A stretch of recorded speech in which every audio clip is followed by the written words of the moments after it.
the who is the third overall pick is the biggest question, and then the domino tumble from that to the Falcons is the next biggest question. Man, I just wonder what Kyle Pitts and his presence in this draft is going to essentially wind up looming. If I'm the Falcons, he is just way too great a prospect to pass up on, to give Matt Ryan the viability of his final years of a window, and then whoever they decide to hand the keys to the Falcons quarterback card to. What a great way to get him going with Calvin Ridley for a long time post Julio Jones. It just is too attractive to me.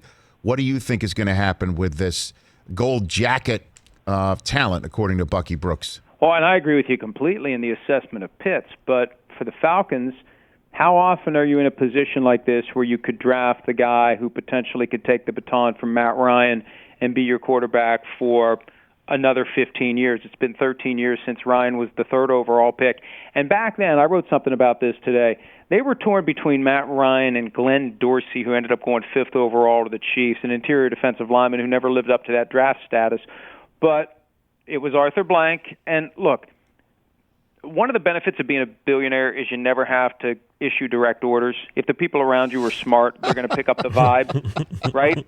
They're going to pick up the vibe quickly. And Ryan's input and his desire to have a new face of the franchise post Mike Vick, because it was the first draft after Mike Vick and Bobby Petrino, and that franchise was in a complete and total tailspin. He wanted the new quarterback. He wanted Matt Ryan. And Peter King pointed out in Football Morning in America that Blank is fascinated with this crop of quarterbacks and understands they're not going to be in this spot on a regular basis. Now, Peter says Blank won't mandate anything, and again, that's the beauty of being Arthur Blank. You don't have to mandate it, and I think that if he wants to try to do a Brett Favre, Aaron Rodgers thing between Matt Ryan and whoever, Trey Lance, Justin Fields, whoever, he'll make it known, and then the question is, do the people who work for him pick up on it and act on it? So I won't be surprised if they end up going quarterback at number 4. Yeah, and the only reason why Matt Ryan was available because Parcells took Jake Long. You know, yeah. I mean, he went tackle, and again, that's the whole thing too. Is that I'm just sitting here thinking, is Kyle Pitts more of a sure thing than Trey Lance or Justin Fields? You got to have that conversation. Oh, hey, and so I agree. Right? You know what I mean? Like if you miss on the QB, I mean, you can't go through life wondering what the negative is based on a decision you feel good about. But to me, Kyle Pitts is just so surefire that you plug him in to Julio and Calvin Ridley. Not only can you win one with Matt Ryan, you can win one with whoever you can make the decision on.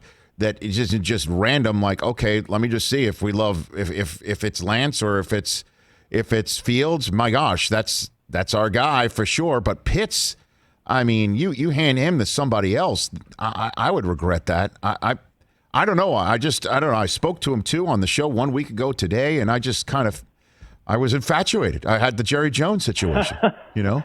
Here's the key. If you hit on Pitts, it's like winning the $100,000 Powerball prize. It's a huge benefit, and it's going to go a long way. You hit on the quarterback, it's like winning the whole jackpot. And that's why I think we're looking at quarterback, and maybe for the first time ever 4 for 4 quarterbacks off the board, because look at how the rules have changed. Look at how these guys are playing deeper into their careers. This is another branch of the Tom Brady tree. Hey, you get the right guy, he's not just your guy for 10 years. There's a chance he's your guy for 20 years. And he's going to keep people employed. He's going to get people hired into other jobs. He's going to help turn that team into a money-making machine and a team that's competing for championships for a full generation. And I think that's why teams are more willing to roll the dice on that quarterback, because they know that if they win, they're winning a hell of a lot more than what they win by getting a great skill position player. Hey, you watched all the way to the end. Thanks for that. Watch more right here.